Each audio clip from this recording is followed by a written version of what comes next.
Welcome. ये सारी video first days की है जब मुझे नौकरी मिली थी, यानी जॉब मैंने जॉइन की थी। तो ये तब कुछ मैंने क्लिप्स रिकॉर्ड की थी। मैंने सोचा यूट्यूब पे लगा दूँगी मैं कि किस तरह मैं स्कूल जाती हूँ। और ये हमारे विलेज का कुछ मंज़र है और ये मैं स्कूल के अंदर हूँ अभी।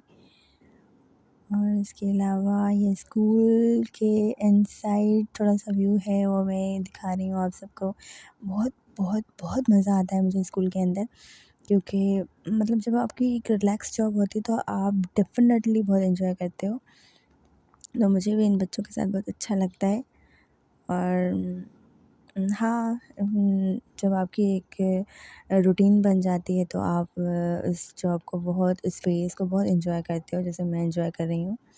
मैं कभी भी जॉब को जो है बहुत स्ट्रेस नहीं लेती।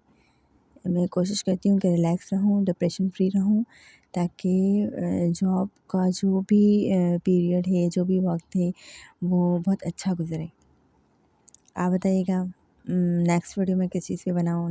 नेक्स्ट वीडियो जो है वो किस चीज़ से रिलेटेड हो। If you have any question regarding school, regarding job, तो मुझे बताइएगा, let me know in the comment section. और ये बच्चों की कुछ परफॉर्मेंस चल रही थी। बच्चे परफॉर्मेंस सीख रहे हैं। सॉन्ग शायद वाह टमाटर कुछ इस तरह का था। बस बहुत एन्जॉय किया। अल्लाह हाफ़िज़।